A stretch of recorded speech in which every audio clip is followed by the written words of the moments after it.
November's hitting that blockbuster season for the winter. And these days, you don't get no bigger than them Hunger Games, man. You don't. Everybody been waiting on that Mockingjay. They say you got your turkey, now go get some Mockingjay on your plate. And Martin, they got such a big serving of Mockingjay. You only get one part of it. You only get one part of it. You might be too full after this one. We got to let you digest. This is the first part, Mockingjay Part 1. And with this one, we see that Katniss Everdeen, in the last Hunger Games, she tore shit up, Martin. Hell yeah. With the shot of just one arrow. Shot her around the world. Shot her around the world. Started a revolution. Shot that glass shattered. Even Donald's husband was like, God damn, girl, what you do? Gotta do something with this chick right here. So now that she's been the catalyst of this revolution in this world that we have here, she finds herself in District 13 under a different leader, President Coin, played by Julianne Moore, alongside the rebellion leader, Plutarch Havensby. Damn, these names. Right? Yeah. Plutarch Havensby. Plutarch, okay, Havensby. He says, hey, you know what? She's strong, she's good, people want to follow her, but she just does not have the courage right now. She's good, but she can't act. They need an image of hope, and Katniss is the person that they see being that beacon of hope. If only she could just quit being all in love. Can't stop thinking about that Peter. That's true. This is not so much the Hunger Games as it is the PR marketing games in this one. No more tournaments here. No more killing kids. It's for real now. As much as I love seeing them kids kill each other, I love seeing, for some reason, it's just something cool about seeing these little kids just tear each other up, man. But you're not getting that here. And this is also a more political film. Mm-hmm.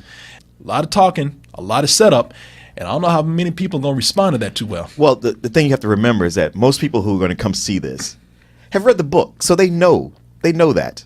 But what you are getting is this revolution, and you get to see the government be more ruthless than they have ever been, oh, man. Yeah. Every time Katniss will come out and help these people, will come out and be a hope to these people, I got nervous because I was like, y'all just fucked up.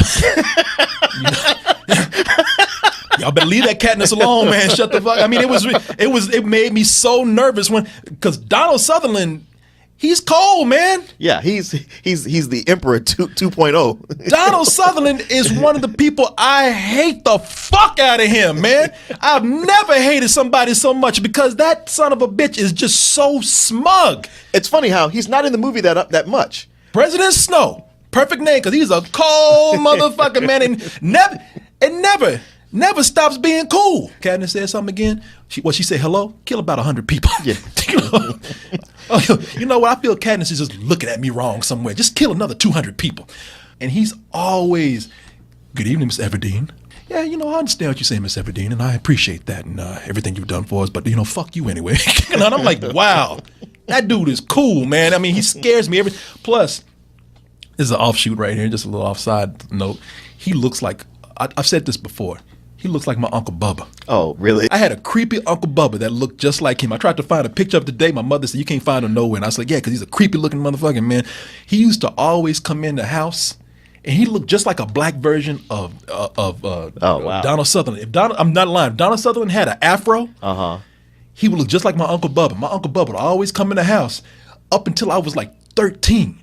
He would always come in and be like, hey, baby, come give Uncle Bubba some sugar. He at like 30, he would put me on his lap and shit. I'll be like, what the fuck is going on? That's why he disappeared. That's why he's gone, yeah. Hey, baby, come give Uncle Bubba some sugar real quick. What the fuck is going on? Man, I'm 14 years old. I ain't get on your lap. Why not? Come on, baby. While Katniss is on, doing her promos for the revolution, they have Peeta on going like, no, this revolution is bad. The Capitol is trying to save everybody, and Katniss is just being brainwashed. Don't listen to her. Baby, come home. That is my biggest sore spot with this movie right here. Yeah. I think the movie's well directed. I think it's the most mature out of all these movies. But I can't stand fucking Katniss, man. I can't stand the shit out of her because she is selfish, man. I mean, the whole time people are telling her, girl, you need to help us because people are dying. We got a revolution at stake right here. And she always, Peter okay? Where Peter at? And they're like, how good was that dick? Was the sex that good? Because you can't get this motherfucker off your mind. I mean, she goes back to her district. Bodies are charged, skeletons everywhere. She even looks at a skull, and you're thinking, wow, man, she finally gets it. It's like, oh, that could have been Peter. Oh, shit. It is one of these things where, okay, Katniss, the character, is a teenager, a teenage girl. And with that, throughout the series, she does things that are infuriating just because that's what, the way a teenage girl's mind works. Like the whole thing with, where she's playing with these two guys and acting like, oh, you liked me the whole time?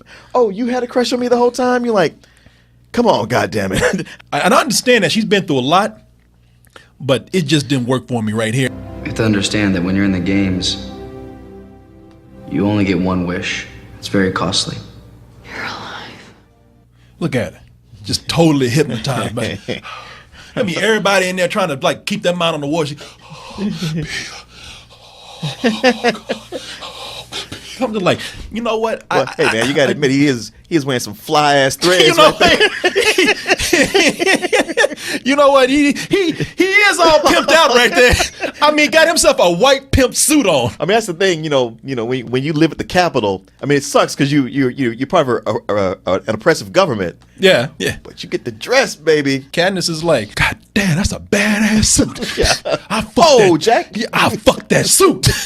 Like I said, I don't think that's an excuse of her just being a teenage girl. We've seen life change people when they're, children. Yeah. Shit, these goddamn refugees in Africa, you think they worried about the prom and shit? No. But they haven't had to fight in the Hunger Games.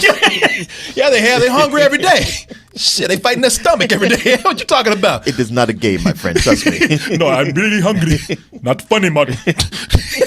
Be funny when I put you in the pot. Eat you. That's racist. That is racist. The reason why a lot of young adult things haven't worked for me, except for maybe like The Fault in Our Stars, to a certain point, is because I like that movie a lot. But the reason why is because The Fault in Our Stars, that's a romance movie, right? Sure. Now, I'm watching something like this. This is an action film.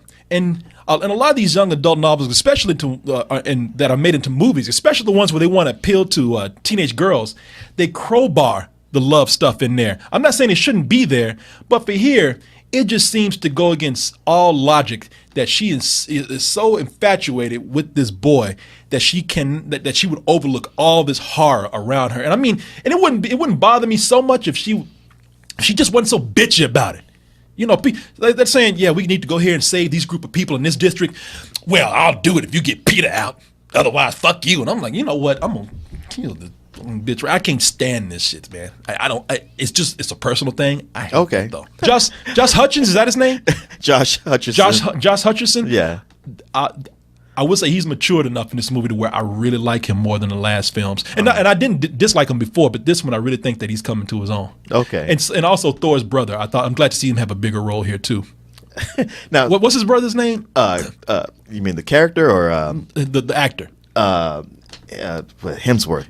Bob Hemsworth. I don't know. Thor Jr. Little Thor. Oh, this poor guy. I know this poor guy can't. Jimmy Hemsworth. He can't catch a break. He's always gonna be Thor's little brother, man. They should have made him Loki. Wait up, Thor! Wait, my cape is caught. Hey! Liam Hemsworth. Liam, yeah, thank you. Pay him some respect. I'm sorry, because I'm glad to see him have a bigger role in this. He does have a bigger role. If like what you're talking about with Katniss and all, I have a problem with that. I mean, that's the way the story works. So, that's part of the tension. For me, it was his character being just kind of a bitch.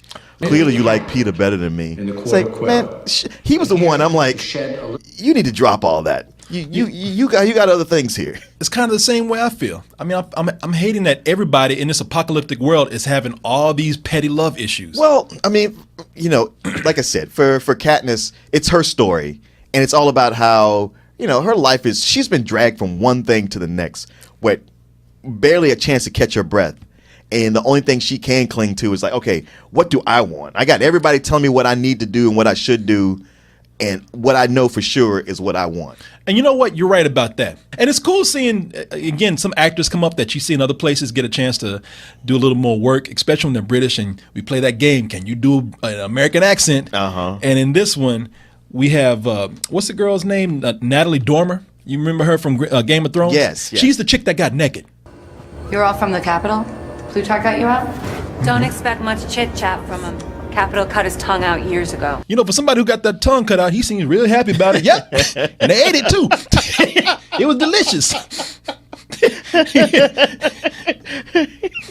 You're just smiling. They cut your tongue out. That's why I'm happy to be here. Apparently, it poked his eardrums out too, because he's just sitting up there like, I don't know what that fuck is anybody saying right now. You know what? And I will tell you that there are certain parts of the film where the tension is felt because they get the action. They do the action very well. Yeah.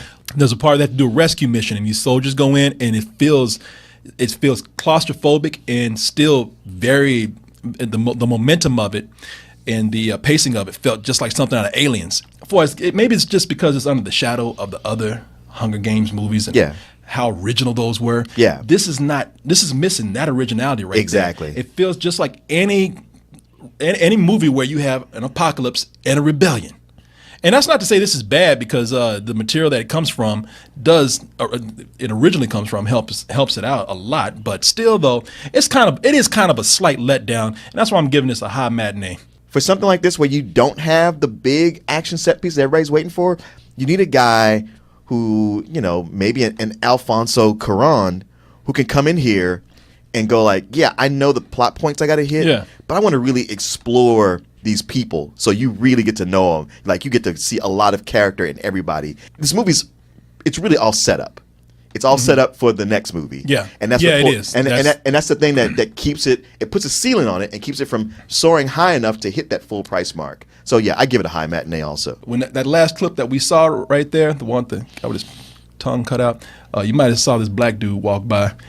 And that black dude gets the award for the most serious Negro of the Year award. In this movie, he never smiled, not once. I mean, every time he came in the room, Katniss, somebody to see you. Hey, Katniss, you all right? I mean, that's actually how everybody in District 13 is supposed to be. Damn, knock, knock, fuck you. Who's there? It's like, come on, man. Everybody loves knock, knock jokes. Not me, motherfucker. Fuck you, who? Yeah. Damn, okay, shit.